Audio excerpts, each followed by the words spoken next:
Au nom du Père et du Fils et du Saint-Esprit, ainsi soit-il. Je voudrais aujourd'hui parler d'un sujet qui a quand même son importance. Je voudrais en parler à partir d'un événement qui a eu lieu qui s'appelle le Concile de Constance. À l'époque, il y avait 3 papes et c'est à partir de ce concile qu'on a fait le ménage. Et qu'on a permis de retrouver avec enfin une autorité vraiment légitime et sans aucun doute. Et pour commencer à parler de l'autorité, je voudrais prendre un texte à partir du catéchisme qu'on appelle de Jean-Paul II. Et nous allons voir que toute autorité vient de Dieu. Et nous allons voir les conditions dans lesquelles les dirigeants de différents États. Et si j'en parle, c'est parce que si toute autorité vient de Dieu, il ne s'agit pas seulement des autorités civiles, mais aussi des autorités de l'Église, qui obéissent par conséquent à la même autorité de Dieu. Et heureusement, pour des autorités religieuses, une autorité religieuse telle que celle de l'Église, il est encore plus évident que l'autorité vient de Dieu. Donc, mais il faut voir que là aussi, il peut y avoir des conditions, et c'est la raison de la légitimité de ce concile de Constance, qui a fait que Martin V a dû partir, a dû s'enfuir, et que le concile a continué, sans Martin V, qui était pape, un des 3 papes. Donc, je voudrais commencer par ce texte sur l'autorité. Autorité dans les États, quels qu'ils soient.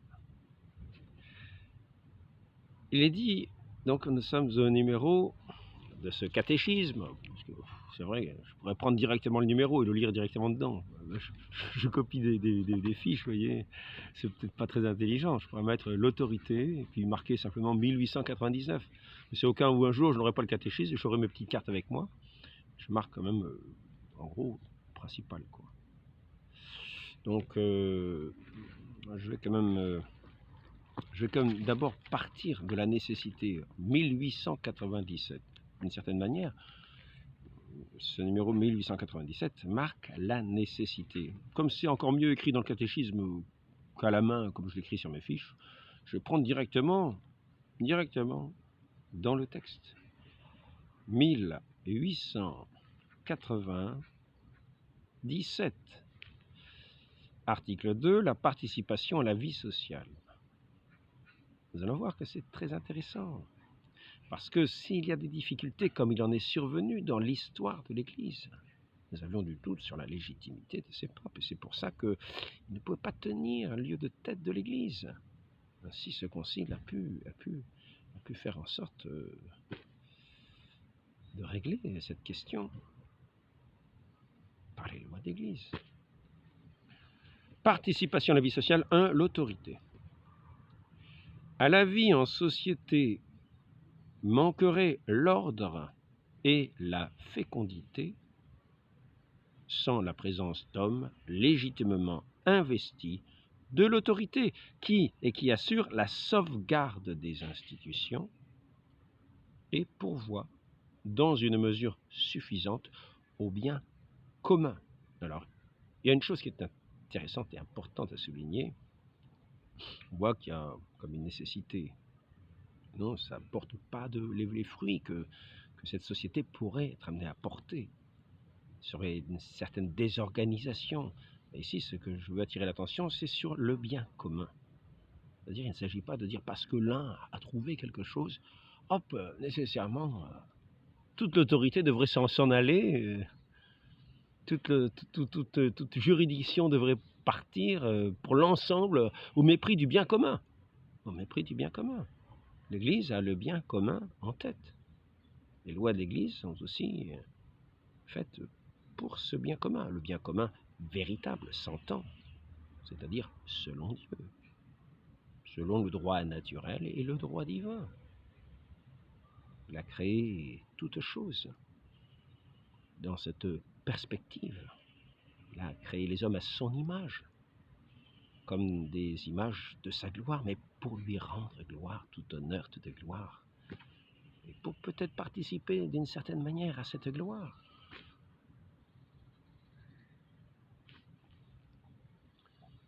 À Dieu toute gloire, tout honneur, toute louange. C'est ce que disent les saints, en général, universellement. Donc, nous voyons d'une certaine manière une nécessité. Ce n'est pas appelé nécessité. Nous voyons que c'est dans une utilité pour le bien commun, hein, et pourvoit dans une mesure suffisante au bien commun. Et quand on va parler de suppléance, par exemple dans les différentes juridictions, on voit que c'est pour le bien commun. Il ne s'agit pas simplement de certains qui se disent « Ah ben ça y est, ça y est, on a jugé que telle personne était un hérétique, et donc on va se mettre de côté, et puis tant pis pour le bien commun, toute l'Église est cuite, parce que nous on a repéré qu'il était hérétique, donc toute la juridiction est perdue pour eux, etc. » Est-ce vraiment ainsi que les choses se passent dans l'Église? Donc je vais poursuivre le texte. Maintenant c'est 1899. L'autorité exigée par l'ordre moral émane de Dieu. Que tout homme soit soumis aux autorités qui exercent le pouvoir. Car il n'y a d'autorité que par Dieu, et celles qui existent sont établies par lui. Tout homme soit soumis aux autorités qui exercent le pouvoir. Car il n'y a d'autorité que par Dieu, et celles qui existent sont établies par lui. Ainsi, celui qui s'oppose à l'autorité se rebelle contre l'ordre voulu par Dieu, au mépris du bien commun. C'est moi qui rajoute, c'est pas le catéchisme. Et les rebelles attireront la condamnation sur eux-mêmes. Soyons donc très attentifs de n'être pas rebelles dans la société civile ou dans la société religieuse. À plus forte raison, peut-être. Car la société religieuse est le sel de la terre qui va saler la société civile abondamment.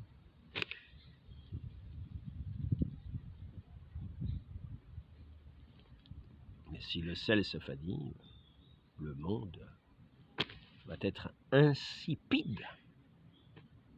Et même s'il porte du fruit, ce sera tout à fait insipide et ce ne sera pas du tout la gloire de Dieu. Alors ici, donc, je vous garde mon petit papier quand même, je vois si ça correspond bien. Donc là, nous avons Romains 13, 1, 2, voilà. Et là, c'est de la première lettre de Saint-Pierre aussi, chapitre 2, 13, 17 aussi. Donc, si l'autorité renvoie à un ordre fixé par Dieu, là nous sommes au 1901, si l'autorité renvoie à un ordre fixé par Dieu, la détermination des régimes politiques comme détermination de leurs dirigeants doivent être laissées à la libre volonté des citoyens. C'est intéressant. C'est intéressant. Qui dit que cet énoncé n'est valable que pour les sociétés civiles? N'en est-il pas ainsi des sociétés religieuses, et en particulier de ce qui touche à l'Église? Je ferai remarquer cela dans une certaine mesure, quand nous nous trouvons dans certaines situations très particulières. Donc ici, si l'autorité renvoie à un ordre fixé par Dieu, et c'est notre Seigneur Jésus-Christ qui a établi Saint Pierre, chef de l'Église. Et nous allons voir, par un document que je vais vous citer, c'est le genre de document qu'il est important de regarder. On trouve ce genre de document sur un site qui s'appelle Persée. P-E-R-S-E-E. Persée. Donc, si l'autorité renvoie à un ordre fixé par Dieu, la détermination des régimes politiques comme la détermination de leurs dirigeants, doivent être laissées à la libre volonté des citoyens.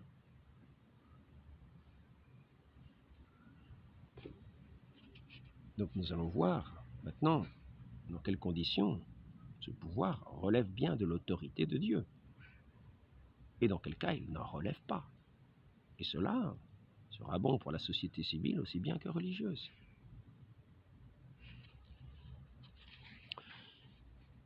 La différence entre les deux sociétés, c'est qu'il y a une assistance, comme il peut y avoir une assistance aussi, nous remarquons au baptême de Clovis. Il y a comme une alliance qui est faite, comme pour le peuple hébreu, il y avait eu cette alliance qui avait été faite. Si vous êtes fidèles, ce sera les bénédictions, le soutien, vous aurez cette force de tenir. Si vous êtes infidèle, vous serez dispersé, vous tomberez dans la malédiction. Et donc, pour la société religieuse, vraiment, elle a un soutien d'une certaine manière indéfectible jusqu'à la fin des temps, telle qu'elle est promise par notre Seigneur Jésus-Christ. Je serai avec vous jusqu'à la fin du monde. Certains vont faire une distinction parce qu'ils aiment bien arriver à des choses qui peuvent avoir leur importance, pour déterminer les temps de la fin du monde, afin de dire, oh, vous voyez, c'est aujourd'hui que c'est arrivé. On n'a pas besoin de réunir le concile pour savoir si le pape est hérétique. Non, nous sommes en plein dedans, regardez, tout se passe comme il est dit. Hein, mais pratiquement à toutes les époques, ça s'est passé de cette façon. Pensons à l'époque de Luther. Nous ne sommes pas là, j'aime mieux vous dire. Nous ne sommes pas là. Avec tous ces carnages, tous ces meurtres, tous ces déchirements dans les familles, dans les pays, dans les nations, entre les princes, tous ces déchirements parce que Luther a décrété que le pape était hérétique, qu'il était antichrist, et que par conséquent, il faisait la vraie église en dehors. Une vraie église où lui-même se laissait aller à tous les débordements de sensualité, dans une vie privée qui n'a rien à voir avec la sainteté recommandée par notre Seigneur. Dans la congrégation de la mission, le premier aspect, c'est cette sainteté à laquelle nous devons aspirer, c'est-à-dire entrer toujours plus dans ce renoncement à soi-même, afin que Dieu soit toujours plus présent dans sa grâce en nous, que nous diminuions et que lui grandisse. Il faut haïr jusqu'à notre âme. Notre Seigneur nous dit, il faut haïr jusqu'à notre âme. Celui qui ne haït pas jusqu'à son âme n'est pas digne de moi. Il faut travailler ce renoncement à soi-même, car le monde est sous le joug de Satan, et nous faisons partie du monde. Si nous n'appartenons pas au Christ, nous n'avons pas été morts à nous-mêmes, morts au vieil Adam, par le baptême dans lequel nous avons été plongés dans cette mort pour ressusciter avec le Christ, être régénéré dans cette eau sainte. Et il est dit dans ce catéchisme, l'Église ne connaît pas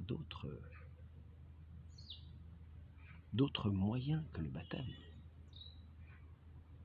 Elle a la conviction mais elle ne connaît pas d'autres moyens que le baptême pour entrer dans ce règne de Dieu, dans ce royaume de Dieu, ainsi que le Christ l'a dit. Nul ne peut entrer dans le royaume des cieux s'il ne renaît de l'eau et de l'esprit. C'est un royaume, et c'est notre divin maître qui en est le roi. Voilà pour cette société religieuse,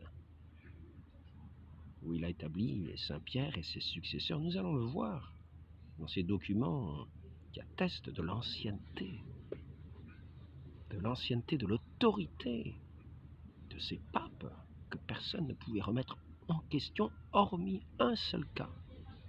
Nous allons le voir, qui touche le domaine de la foi. Je reviens à ce texte. Nous y voici. Si l'autorité renvoie à un ordre fixé par Dieu, la détermination des régimes politiques, comme la détermination de leurs dirigeants, doivent être laissées à la libre volonté des citoyens. Le principal, c'est que nous soyons sous l'autorité de Dieu. afin de demeurer dans sa force et dans sa grâce. Qu'il puisse faire ses œuvres pleinement. Ne soyons pas en opposition, nous serions dans une malédiction perpétuelle. La diversité des régimes politiques est moralement admissible, pourvu qu'ils concourent au bien légitime de la communauté qui les adopte. Quand on parle bien légitime, il faut bien souligner les mots. Au bien légitime.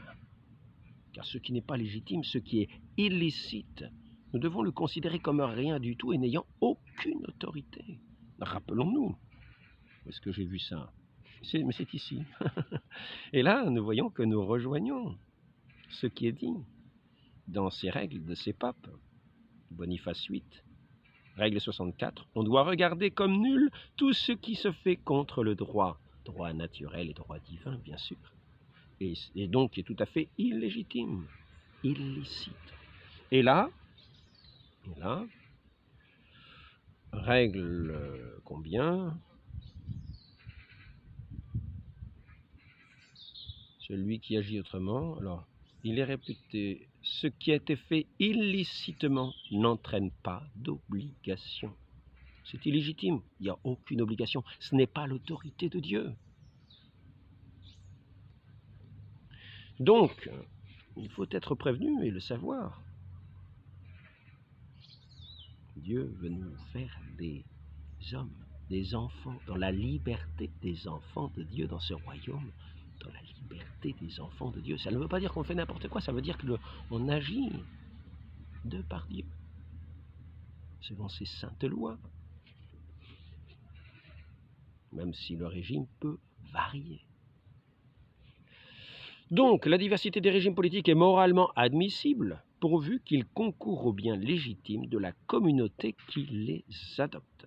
Les régimes dont la nature est contraire à la loi naturelle, à l'ordre public et aux droits fondamentaux des personnes, ne peuvent réaliser le bien commun des nations auxquelles ils sont imposés.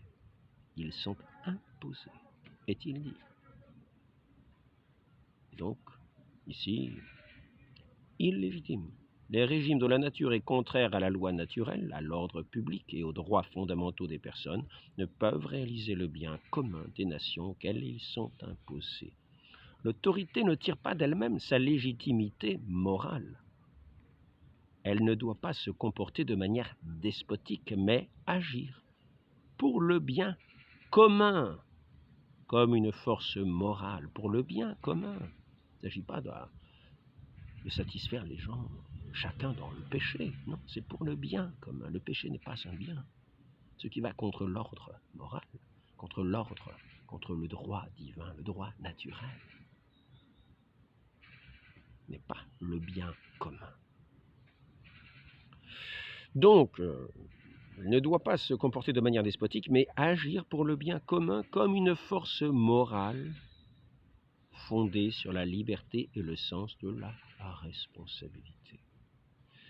Savoir que chacun est responsable, c'est-à-dire qu'il doit répondre à la grâce de Dieu pour son salut. Et il répondra, chacun répondra devant Dieu, en jugement devant Dieu. Répondra de ses œuvres, de son attachement, de la façon dont il a aimé son Dieu. Et cette gloire sera d'autant plus grande que son amour aura été plus grand. Car cette gloire, c'est une gloire.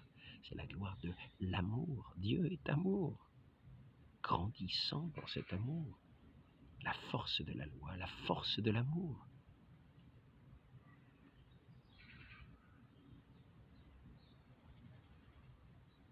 C'est la loi de l'amour. Ce règne de Dieu. Donc ici, voilà, je vais reprendre ce que j'ai écrit peut-être. Hein. Donc on est à 1902 de ce catéchisme. Remarquez, pas mal écrit quand même. Ça éclaircit bien des situations et des idées. Et pensons bien, nous n'avons pas encore déterminé si c'était aussi valable tout à fait de la même manière pour la société civile ou pour la société religieuse, mais ça peut nous aider à réfléchir pour le bien commun, selon le droit naturel. C'est-à-dire que si on nous demande, même dans une société religieuse, des choses qui vont contre le droit naturel, Disons-nous qu'il n'y a aucune légitimité et que nous n'avons aucun devoir à répondre. Nous devons le considérer comme rien du tout. Ce seraient les plus grandes, les personnes qui seraient habillées dans les apparats les plus impressionnants. Tenons ces paroles pour rien. Nous, pauvres petits, qui, par cette grâce de Dieu, nous efforçons de demeurer fidèles, de demeurer dans sa grâce, dans son amour, dans sa vie. La législation humaine ne revêt le caractère de loi qu'autant qu'elle se conforme à la juste raison. À la juste raison. Nous rejoignons. Faisons bien attention à ces mots. Non pas conforme à la raison révolutionnaire, à la juste raison. Reconnaissons toutes choses. Rendons honneur à celui à qui nous devons tout honneur, à la juste raison, est-il dit. Je pensais à un texte à l'instant, il m'a échappé, je l'ai oublié, c'est bien dommage.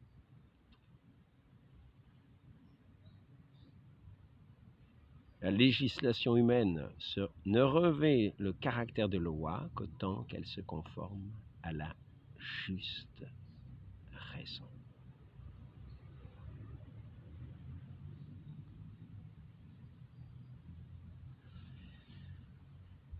Et c'est ici qu'il nous faut bien faire attention dans la société religieuse, à ce qu'il n'y ait pas de caractère erroné.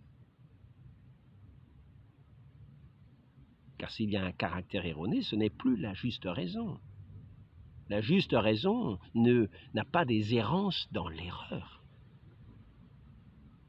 Par exemple, je prends une société qu'on appelle, je ne sais même pas si c'est vraiment une société, c'est une sorte de communauté, qui a pour fondement des piliers, c'est le Coran.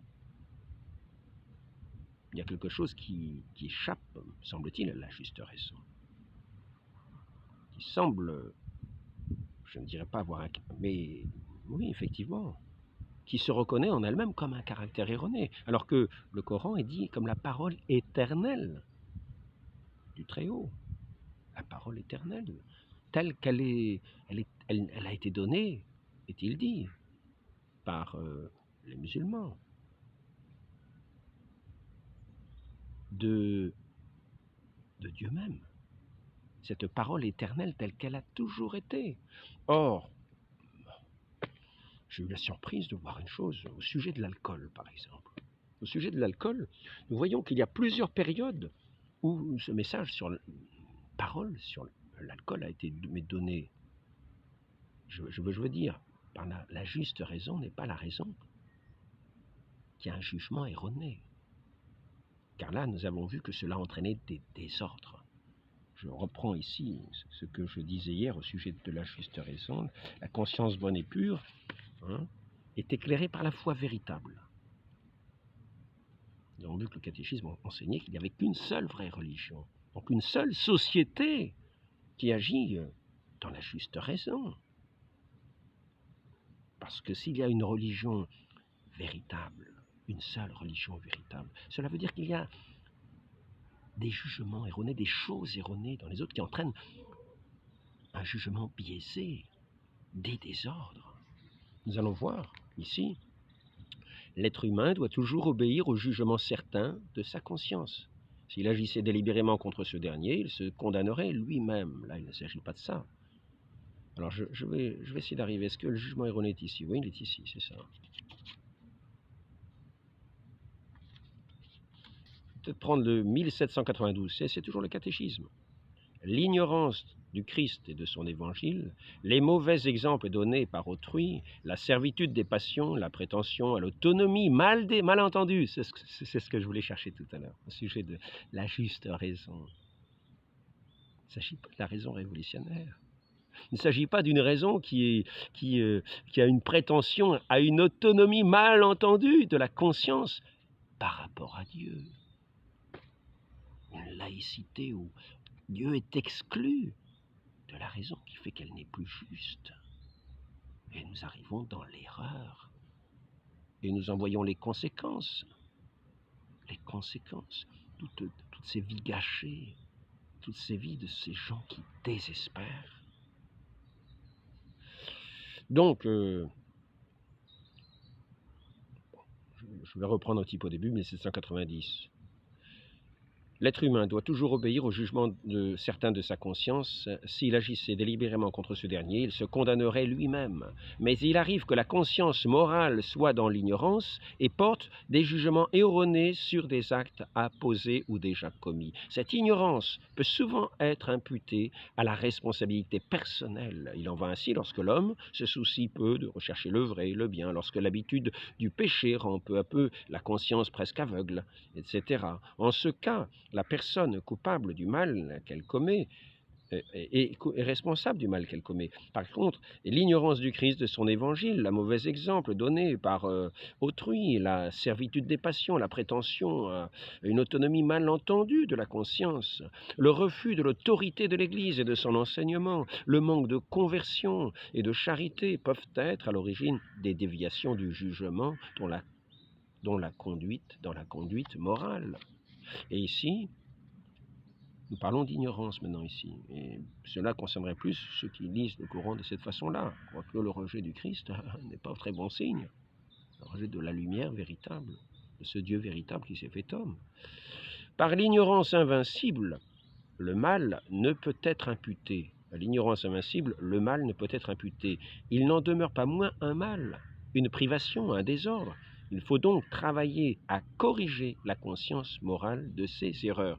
Et c'est ici que je voudrais dire, nous avons une parole qui est dite, la parole éternelle du Très-Haut. Et voici que nous avons différents moments où cette parole a été donnée. Et par exemple, c'est au sujet de l'alcool. Au sujet de l'alcool, c'est plutôt dans ce sens-là qu'il faut lire. Nous avons marqué, par exemple, dans la sourate 70, c'est un signe pour les gens qui raisonnent et une boisson enivrante est un aliment excellent. Un aliment excellent. Et ça, c'est au verset 67. Après ça, vous voyez, dans la sourate 87, verset 219, il y a quelques avantages dans cette boisson.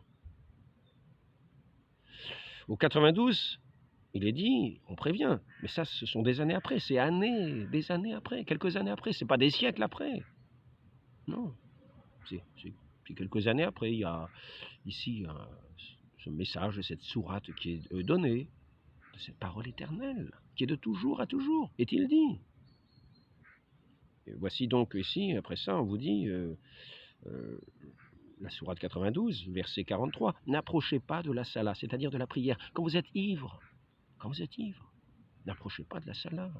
Eh oui, ne priez pas quand vous êtes ivre. » Et puis après ça, on arrive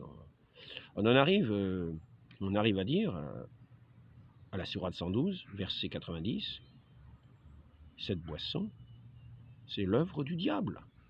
L'œuvre du diable. Il a fallu attendre combien d'années avant de savoir que c'était l'œuvre du diable. Et donc, en conclusion, il ne faut surtout pas en boire. C'est l'œuvre du diable. Vous feriez l'œuvre du diable. Donc tous ceux qui en boivent, les pauvres chrétiens, ils font l'œuvre du diable. Vous voyez, ils cultivent les vignes. Ils font l'œuvre du diable. Ils cultivent les vignes non pas pour boire du jus de raisin, mais pour faire du bon vin. Et l'on disait, boisson enivrante, aliment excellent. Et là maintenant, nous en arriverons à l'œuvre du diable. Pourtant, c'est cette parole éternelle. Donc elle n'était pas condamnée, voilà, que tout d'un coup, elle présentait quelques avantages, est-il dit, dans la sourate 87. Et puis ensuite, on recommande de ne pas s'approcher de la prière si on est un petit peu ivre. On peut très bien boire du vin sans être ivre. Et donc, finalement, dans ces paroles éternelles, on vous dit que c'est l'œuvre du diable. Dès le début, dans l'éternité, la parole était là, pour dire que c'était l'œuvre du diable. Comment se fait-il qu'elle n'a pas été sitôt interdite et qu'on en a parlé comme chose qui pouvait être bonne. C'est assez... Nous voyons qu'il y a quelque chose qui sonne de façon erronée. Comment une parole éternelle peut-elle, comment ces différentes paroles qui sont toutes de toute éternité peuvent être données de cette façon-là, en quelques années d'intervalle. Et ainsi, la dernière, dit-on, va abroger les autres, parce que si c'est l'œuvre du diable, nécessairement, ça va abroger les autres. Donc les autres, elles ne sont plus bonnes. Ces paroles éternelles de Dieu, du Très-Haut, ne sont plus bonnes. C'est l'œuvre du diable après. Donc elles n'ont pas été condamnées dans le Coran, donc c'était une invitation à la boire, d'abord, c'est-à-dire à faire l'œuvre du diable, après.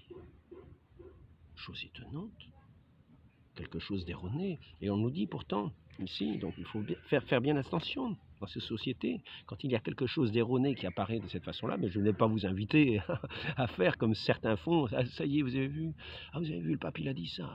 Ah, le pape il a dit ça. Ça c'est erroné. Il est hérétique. Il a plus la juridiction. Non, c'est pas comme ça que ça se passe. Et nous allons le voir. Nous allons le voir. Hein, j'ai pris plusieurs notes, par exemple, pour répondre aussitôt à ce point de vue-là. On dit,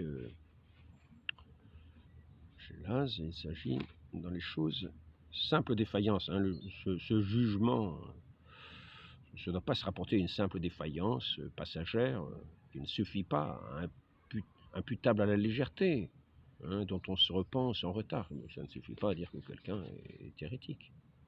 Donc voilà, par contre, il sort des paroles. C'est vrai que quelquefois, quand nous y pensons, il y a des paroles que nous ne dirions jamais, que nous ne voudrions même pas dire. Pour nous les faire dire, il faudrait nous les arracher. Encore, combien de martyrs sont morts martyrs pour ne pas dire de telles paroles. Donc, je reviens à l'autorité. C'est-à-dire que cette raison, hein, ici nous en étions, l'autorité renvoie à un ordre fixé par Dieu. La détermination des royaumes politiques, comme la détermination de leurs dirigeants, doivent être laissées la libre volonté des citoyens. Alors ici, on n'est pas là. La législation humaine ne revêt le caractère de loi qu'autant qu'elle se conforme à la juste raison. Il ne va pas y avoir de choses erronées. S'il y a des choses erronées, demandons-nous comment la raison ne va pas être biaisée et entraîner des désordres. D'où il apparaît que... alors là, il vaut mieux que je revienne au livre, parce que vous voyez, c'est l'avantage d'avoir le livre. Hein. D'où il apparaît...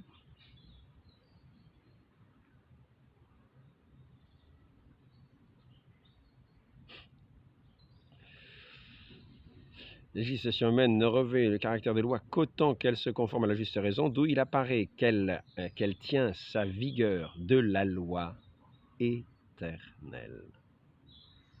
C'est pas une loi éternelle qui change toutes les 5 minutes ou tous les 5 ans.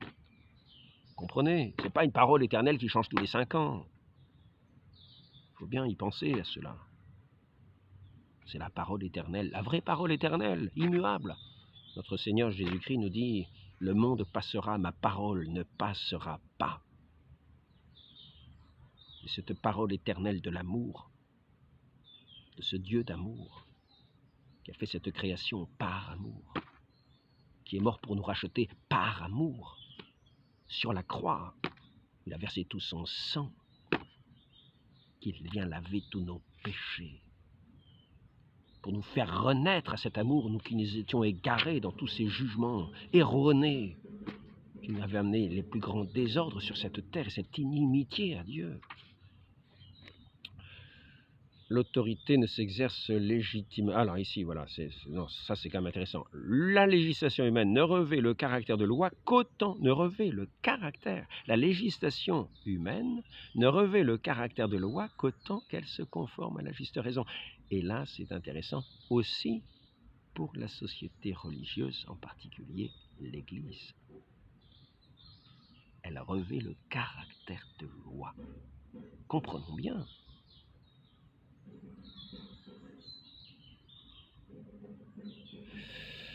D'où il apparaît qu'elle tient sa vigueur de la loi éternelle.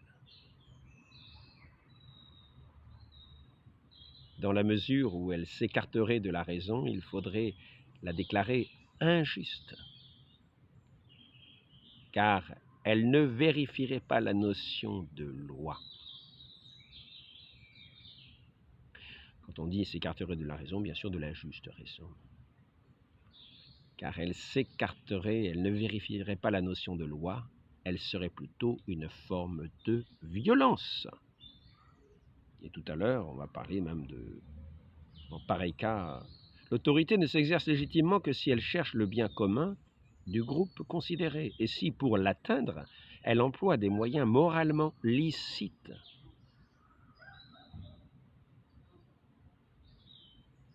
S'il arrive aux dirigeants d'édicter des lois injustes ou de prendre des mesures contraires à l'ordre moral, ces dispositions ne sauraient obliger les consciences. Et voilà. Je savais bien que je l'avais lu dans ces catéchismes, parce que j'ai lu le passage un petit peu avant. Et vous voyez, j'ai même pris note. Et cela m'a rappelé tout à fait ce qui est dit ici. Ces dispositions ne sauraient obliger les consciences. Pensons-y bien, car cela est valable dans l'Église. Car, n'oublions pas, c'est un pape, Grégoire IX, qui nous dit cela. Oh. Ici, peut-être c'est plutôt... Je vais commencer par Benoît VIII. La règle 64, pensons-y bien. On doit regarder comme nul tout ce qui se fait contre le droit. Nul. On doit le regarder comme nul. Aucune autorité. Aucune juridiction. Zéro. Et n'y obéissons surtout pas, car nous irions contre le droit et contre Dieu. Alors donc, il s'agit d'être des résistants, de savoir tenir fidèle par la force de l'amour, qui est l'unique loi véritable. Mais cette force de l'amour est toute puissante, c'est Dieu lui-même. Alors donc, il est préférable que ces dispositions ne sauraient obliger les consciences. En pareil cas, l'autorité cesse d'être elle-même et dégénère en oppression. Ce n'est plus l'autorité. Ce n'est plus l'autorité qui vient de Dieu. Elle dégénère en oppression. Vous comprenez? C'est très beau. Il faut quand même le savoir. Il faut quand même le savoir. Dans nos sociétés, n'oublions pas, dans nos sociétés, il faut prendre conscience de ces choses-là, bien les graver en notre esprit, mais ne pas avoir cette conscience, cette raison faussée qui a pris son indépendance, sa conscience qui a pris son indépendance par rapport à Dieu, et par conséquent, bien sûr, de n'avoir pas la juste raison, d'avoir des jugements erronés. Pauvre société laïque qui a banni son Dieu. Donc le bien commun,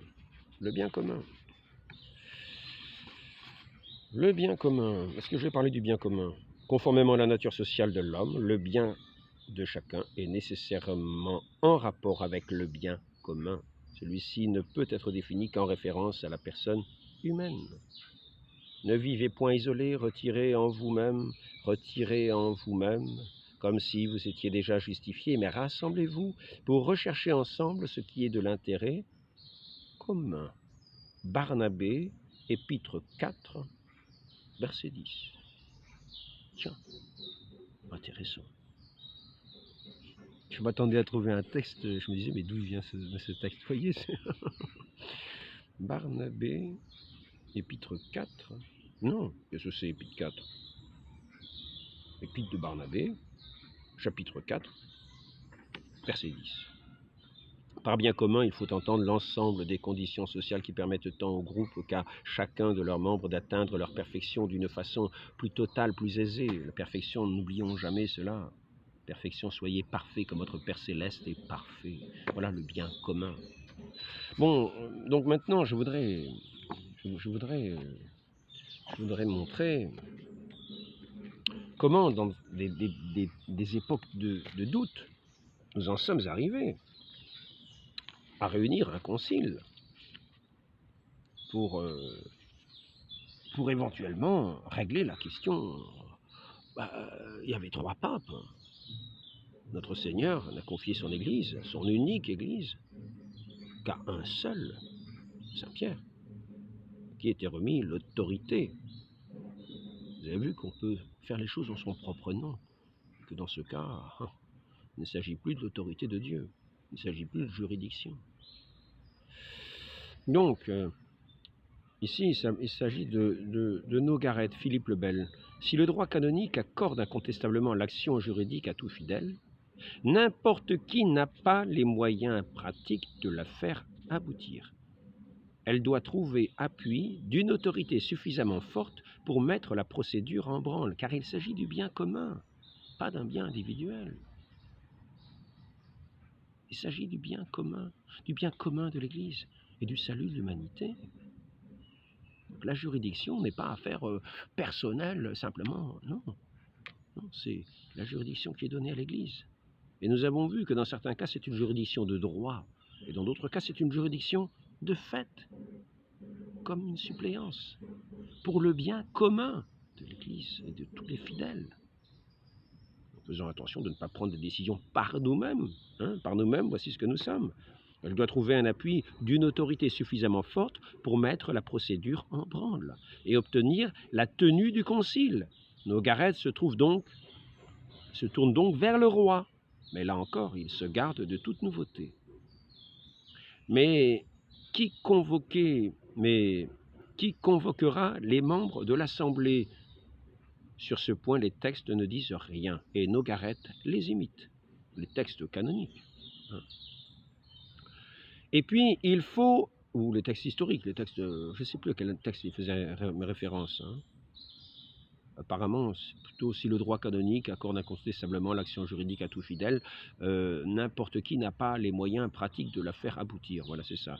Parce qu'il faut faire aboutir cette action. Parce qu'il s'agit de juridiction de l'Église, pas simplement d'être particulier. Le bien commun. C'est un corps, le corps de notre Seigneur, dans l'unité de notre Seigneur, de qui vient toute autorité, qui confie sa juridiction à ceux qui sont à la tête. Donc, mais qui convoquera les membres de l'Assemblée? Sur ce point, les textes ne disent rien, et Nogaret les imite. Nogaret, je rappelle, c'est du temps de Philippe le Bel, c'est celui qui est allé gifler, pas Boniface. Le pape, lit-on dans les décrets, ne peut être jugé, alors je veux quand même voir ici, et puis il faut un demandeur devant le tribunal, une fois constitué.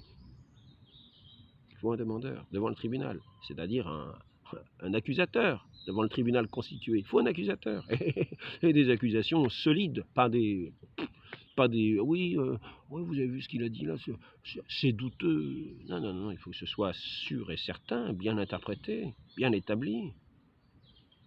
Que ce soit, d'une certaine manière, gros comme une maison. Que ça puisse être vu par cette assemblée, constaté par cette assemblée de savants. Ceux qui sont les juges dans la loi, les évêques, cardinaux. Le juge, c'est le pape. Et en dehors, les évêques, les cardinaux, unis à lui. Et dans ce cas précis, dans ce cas précis, c'est eux qui vont juger de l'hérésie. Ce sont les évêques, les cardinaux. Le pape, lit-on dans le décret, ne peut être jugé par personne, à moins qu'il ne dévie de la foi. En ce cas, il relève de l'Église. Croyons le dit concile utile et même nécessaire. Je vous ai rappelé l'enseignement de ses pères ces jours-ci, en particulier Biluard, il me semble qu'il s'appelle, un grand théologien, auquel beaucoup d'autres font référence. Le père Garrigou-Lagrange fait référence dans les années 40, 50, 40 je crois. Et puis, comment il s'appelle, Alphonse de Liguori. Donc ils disent, le pape, si le pape est hérétique, il garde la juridiction de fait. S'il n'est pas hérétique, il l'a de droit. S'il est hérétique, il l'a de fait, tant que l'Église ne sait pas qu'il est hérétique. Et l'Église ne sait que le pape est hérétique que lorsqu'un concile l'a déclaré tel. C'est ainsi qu'il faut faire ces démarches que je viens de vous lire, que vous voulez faire nogaret, déposer, pour que ce n'est pas le concile qui dépose le pape. Remarquez-le bien, c'est celui qui, par son hérésie, se dépose lui-même, car il ne peut être jugé par personne. Et ici, je voulais lire quelques passages et vous montrer un document que beaucoup auraient intérêt à lire, qui s'intéresse à ces questions. Parce que nous verrons que la juridiction ne se perd pas dès qu'un pape meurt. Mais ce n'est pas ça le bien commun. Ce n'est pas le bien commun. Ce n'est pas ainsi que notre Seigneur Jésus-Christ bâtit son Église. La papauté. Alors voyons l'importance du pape. Gélase en 495. On appelle à lui de toutes les parties du monde. De lui, personne n'a le droit d'appeler. Nous ne voulons point passer sous silence que le siège apostolique n'a besoin du secours d'aucun concile pour réformer les mauvais jugements rendus par un concile. Cette faculté lui vient de la suprématie que le bienheureux apôtre Pierre a toujours tenue de la bouche du Seigneur et qu'il tiendra toujours, écrit par le pape Gélase en 495. C'est déjà assez ancien. À ce temps-là, nous étions, il me semble, unis avec ce qu'on appelle aujourd'hui les orthodoxes, qui avaient bien connaissance à cette époque de ce pape, Gélase. Mais il n'était pas en schisme avec lui. Il ferait bien d'y réfléchir. L'Église est une. Pensons-y bien. Donc,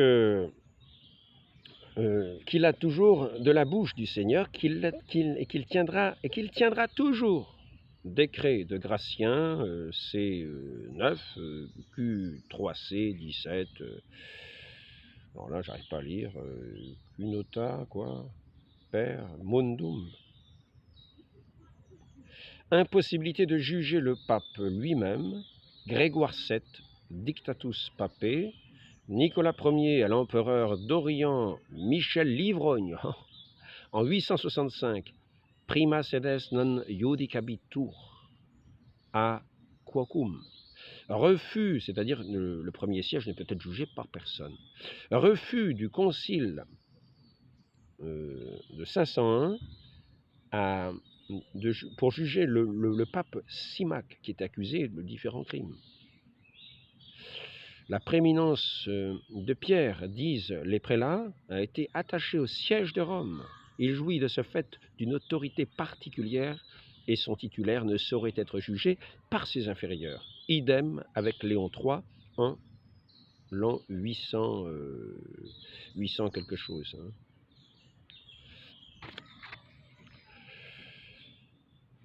Alors c'est intéressant de voir, bon, je dirai ça ensuite, je vais quand même vous dire la référence qu'il est intéressant de voir, c'est donc dans cette revue Percé qu'on peut voir, vous mettez Percé sur Internet, et vous voyez le titre, c'est « Comment s'est formée la doctrine de la supériorité du Concile sur le pape ». Alors, il n'y a pas de supériorité du Concile sur le pape, sauf en cas, comme dit, comment il s'appelle déjà, Saint Alphonse de Liguori, sauf en cas, par exemple, de schisme, on a un doute sur l'élection de ce pape, sur la légitimité de l'élection de ce pape. Quand il y a 3 papes, c'est seulement un doute. Donc il ne peut pas tenir sa place de tête en toute sûreté. Comprenez? Les gens ont été divisés, schisme. Et un autre cas, c'est le cas de l'hérésie. À ce moment-là, c'est le concile qui va le déclarer hérétique. Il ne va pas le déposer, il va le déclarer. C'est comme ça que l'Église saura qu'il est hérétique et qu'il perdra sa juridiction qu'il avait de fait, et non pas de droit. S'il est hérétique, il avait une juridiction de fait, et pas de droit. Pour le bien de l'Église, pour le bien des fidèles. N'oublions pas, le bien commun, le bien de la foi. Que ce soit des biens matériels communs, mais bien aussi spirituels, et surtout spirituels. Colomban et Boniface, si vous vous êtes écarté de la vraie croyance, c'est à juste titre que vos inférieurs vous résistent et vous jugeront. Donc, Nous voyons ici le concile de Constantinople, le 8e concile écuménique, en 869. Donc le pape est accusé apparemment, et on veut le traduire. Et les légats d'Adrien disent « Il n'est permis à personne, patriarche ou autre prélat, de porter une sentence au sujet du pontife du premier siège, à moins que lui-même n'en ait donné l'autorisation », ce qui s'est fait à plusieurs reprises pour apaiser les esprits, pour montrer que l'accusation dont on l'accusait ne tenait pas. Donc pour clarifier les esprits, il est arrivé à plusieurs reprises qu'un pape a été accusé. On ne pouvait pas le porter en jugement, mais quelquefois il acceptait de le faire. Il acceptait de le faire pour apaiser les esprits, pour montrer que c'était à tort qu'il était accusé. Donc, je voudrais inviter, je vais quand même qu'on continue encore un petit peu au sujet de la papauté. On voit ici Innocent III, parce qu'on va voir la progression pour arriver jusqu'au concile. Tout à l'heure, nous avons vu avec Nogaret. Et Nogaret, j'aime mieux vous imaginer que les démarches qu'a fait Nogaret pour tenter de faire un concile contre le pape, elles ont été écrites partout dans toutes les cours d'Europe, parce que c'était très intéressant pour des princes de pouvoir en faire autant. Donc, c'était les légistes. Nous étions dans le royaume de France, le royaume des légistes, avec Philippe le Bel. Donc, il s'y connaissait en loi, en droit. Innocent III, la foi m'est tellement nécessaire que si je n'ai que Dieu pour juge de mes autres péchés, pour le péché de foi et pour lui seul, l'Église pourrait me juger.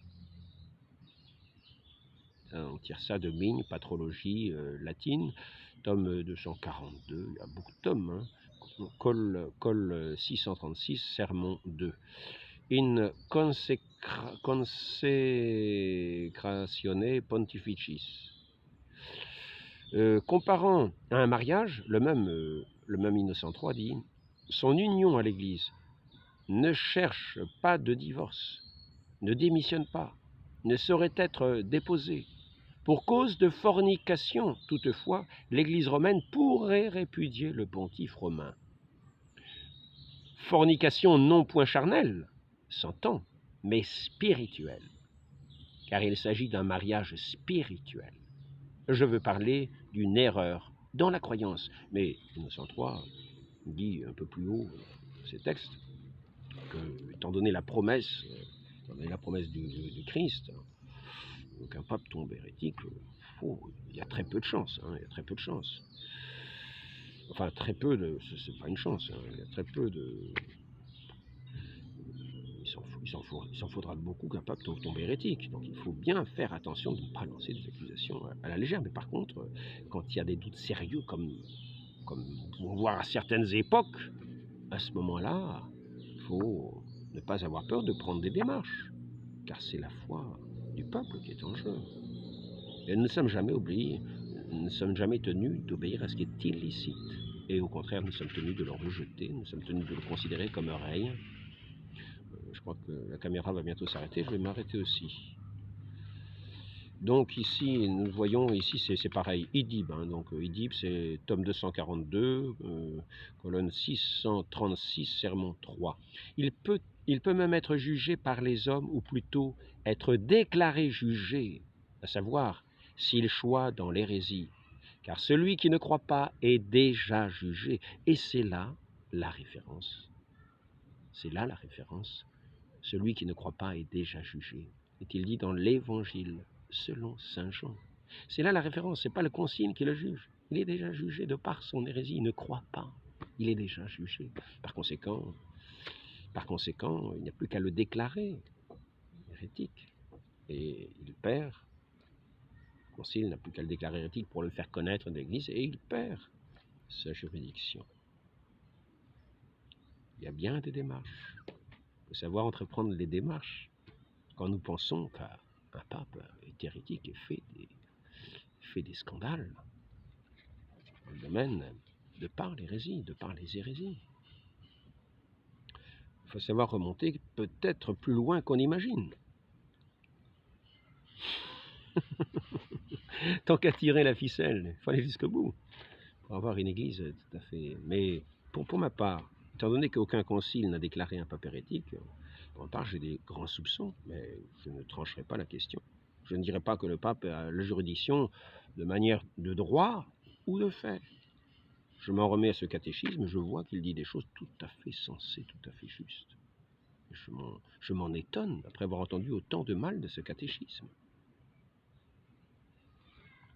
Donc en fait, ce catéchisme fait d'une certaine manière autorité. Si quelqu'un dit des bêtises, rappelons-lui le catéchisme. On a besoin souvent de leçons. Ainsi, nous serons à l'abri de tout jugement erroné. Notre raison sera une juste raison. Et nous pourrons vivre en société, dans cette société sainte et religieuse, fondée par notre Seigneur Jésus-Christ en toute tranquillité des enfants de Dieu. Il y a des combats à mener, mais il faut savoir, il y a un repos dans la foi, un repos en Dieu, une assurance.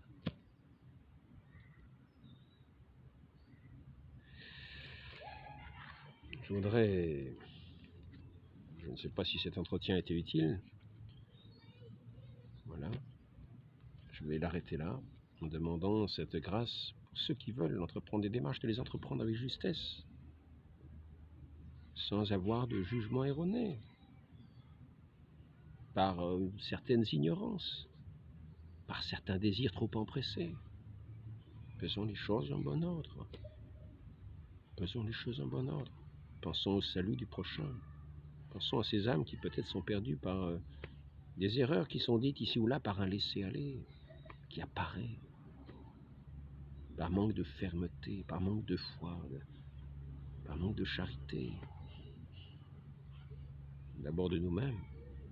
Demandons cette grâce, cette fête de Saint-Michel, d'éloigner de nous toutes ces attaques de Satan, de savoir lui résister.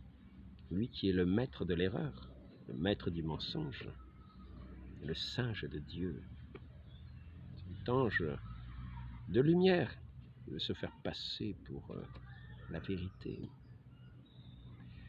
Demandons à la très sainte Vierge Marie de demeurer toujours dans la fidélité à son Fils, de demeurer dans cette tranquillité des enfants de Dieu, tout en menant nos combats, dans cette foi sûre, solide, certaine, qui sait déplacer les montagnes, qui est vainqueur du monde. Ô Marie conçue sans péché, priez pour nous qui avons recours à vous, Saint Michel Archange. Votre lumière éclairez-nous, Saint Michel Archange. Sous vos ailes, protégez-nous, Saint Michel Archange. Votre épée, défendez-nous. Saint Gabriel, venez apporter aussi, vous qui êtes cet ange de la force qui paraissait dans les petits, donnez cette force pour mener ces combats. Et Saint Raphaël, venez guérir toutes nos blessures, tous nos maux. Donnez-nous, saints anges et archanges, soutenez-nous dans cette lutte ici-bas, que nous demeurions dans la fidélité à notre Dieu et le service de cette très sainte mère, cette mère de l'Église, et qui sera toujours la mère de l'Église. Ainsi soit-il. Au nom du Père et du Fils et du Saint-Esprit, ainsi soit-il.